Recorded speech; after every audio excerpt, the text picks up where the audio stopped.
Hey y'all, it's Kate from Love Story, and today I'm going to be doing the Festive Family Films tag. That's a mouthful. And I've been tagged by both Andrew Stillman, I love you Andrew, and the creator of this tag, Kayla at Crack Into a Good Book. And so, let's see, this is gonna be crazy. These are the books that I'm gonna be talking about. And let's get right into it because this is a giant pile. So I tried to come up with different books for each answer, which was really hard for me. I kept thinking of the same book for the same questions. And I also tried to think of some books that you might have not heard me talk about a lot lately. So, like I said, let's just jump right into it. So this is based off of like some of the fan favorite holiday films. So the first one up is Elf, which is my favorite with Will Ferrell. I love it. What is a book that makes you smile? And for this one I have actually the Umbrella Academy series because I just love Klaus so much. He just makes me laugh so much, and I think maybe Klaus more in the TV series than the graphic novels, but this was also my first comic book really that I've read. I just read this series earlier this year and I can't wait for the new books to come out and the Klaus spin-off because, as I said, I love Klaus so much. And the illustrations are just beautiful. They're so good. I love them so much. So the Umbrella Academy makes me smile. The next one up is Muppet Christmas Carol. What is your favorite retelling or adaptation? And for me, that would be Pride and Prejudice by Jane Austen. I think it was like 1995, maybe, the Keira Knightley one. That is so good. I've heard so many people say like that is the best adaptation ever, especially of a Jane Austen novel. It was so good. It actually made me, I like that adaptation more than the actual book, which is very rare for me. So Pride and Prejudice with Keira Knightley. And the next one up is Grinch. Who is your favorite book villain? And this one was hard because I don't really think of a lot of villains when I think of books, but one that the internet suggested, which I absolutely love because it's totally different than anyone would ever think, is Lady Macbeth in Macbeth by Shakespeare. And I love it because it's a woman. And she's like, yeah, I got power and I can do stuff with it and see what happens. So I'm going with Lady Macbeth. And the next one up is Spongebob Squarepants Christmas Special. And what is the first book you read in your favorite genre? And I don't know if I really have a absolute favorite genre, but I love historical fiction, and I don't know if this is the first, I don't think this is the first book I've read in that. It can't be. But it's the first book that comes to my mind when I think of historical fiction. And that is the Outlander series by Diana Gabaldon. I just absolutely love this book series. I can't wait for book 9 to come out, hopefully next year. She keeps saying it's going to be next year, so I'm hoping it is next year. And I love the TV series too. It's different than the books in a lot of ways, but I think they did a really, really good job at adapting these ginormous books into a TV series. So Outlander by Diana Gabaldon. The next one up, Christmas Story. What is a book that you've read that won an award? And for that one I chose There There by Tommy Orange, and this won the Penn Hemingway Award. And this is such a unique and amazing book. Also a great book if you're looking to add more books by Indigenous authors. Tommy Orange is an Indigenous author, and this novel is just fantastic. It tells the story of a couple different characters all making their way towards one event, and something happens and they all react to it. And I can't really give away too much because it would be spoilers, but highly, highly, highly recommend There There by Tommy Orange. If you haven't already read it, go get it today. It's an amazing book. One of the best books I've read in a long time. Next one up is National Lampoon's Christmas.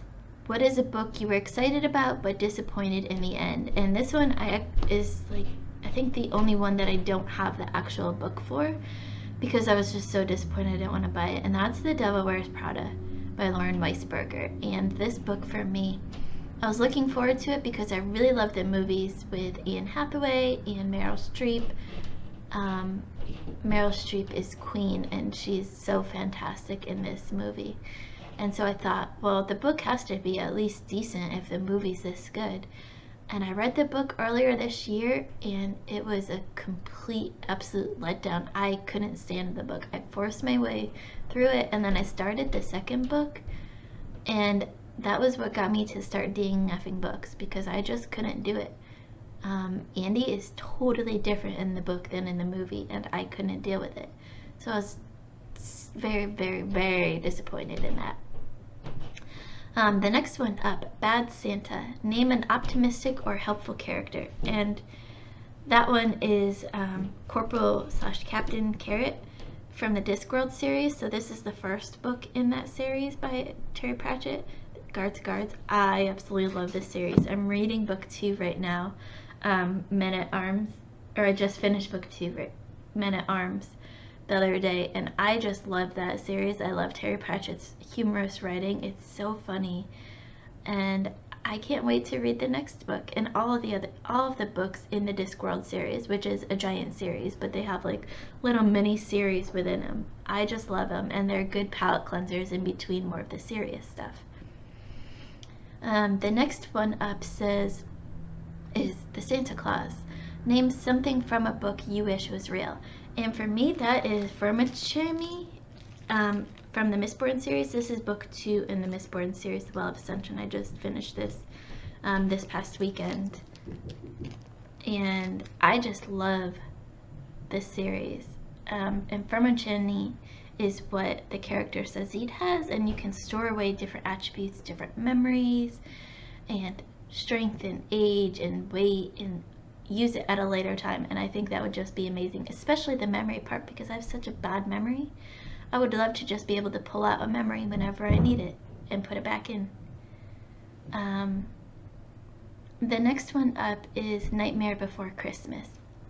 Name a book perfect to read at Christmas time. And I don't know if this is true or not, but for me, when I think of Christmas time, I think of The Little Women by Louisa May Alcott. I loved this book. It's a classic that everyone should read at one point or another, even if you don't like books like that. It's just one of those wholesome books that you want to read sitting around the fireplace, and like family reading time, or everyone's just reading their own books. It just is wholesome and reminds me of Christmas time. Rudolph the Red-nosed Reindeer. Name a favorite magical creature. So for me, this is one of those prompts that I thought of all these other books that I have already mentioned in there, but like I said, I wanted to spread it out. So this is gonna sound really strange, but for me, it's vampires, and only because of Dracula, who is one of my first literary loves. I became obsessed with Dracula by Bram Stoker and the character, and I've watched all of the movies, and I just love, and the TV shows, I just love Dracula so much. He is one of my sentimental literary crushes. Don't ask me why, it's so weird, I know, but that's what it is. And then the last 2 questions are kind of bonus questions. So name your favorite Christmas or holiday movie, and like I said at the start, this one for me is Elf with Will Ferrell. I just love that so much, and I am on Team Buddy the Elf in the reindeer game readathon with Shelf Space, and Elf is just one of those movies that makes me laugh so much and brings tears to my eyes. Happy tears, of course, but I just love it so much. It's a great movie. If you haven't seen it yet, A, where have you been? And B, go watch it now, because it'll make you laugh so much. And then the last question is a favorite holiday read. And mine, just like Andrew's, is not necessarily a holiday read, but I always love reading and watching the Harry Potter movies around Christmas time. It just makes me feel like Christmas. And I usually reread this series like once every year, so Christmas time is usually when I first start my reread of this series. It might be delayed till next year because of so many books I still have to read for the readathon, but that's my answer for that. So that was the Fave Festive Family Films tag. So I want to tag some of my favorite people on BookTube. Alan at Library of Alexandria, Leslie at The Nerdy Narrative, Jessie at The Bookish Mom, and Kim at Breadsticks and Bookmarks, Erica at Geeklit, and Grandpa Benedict, aka Gregory LaPerche. If y'all hear your name, you're tagged. If you've already done this, you know the drill. Tag others in the comments. And if you've seen this and you want to do this, consider yourself tagged too. And you know the drill. Keep reading. Don't forget to like, comment, subscribe. Let me know your answers to all of these questions. I'd love to hear it. And happy holidays, everyone. We'll see y'all soon. Bye.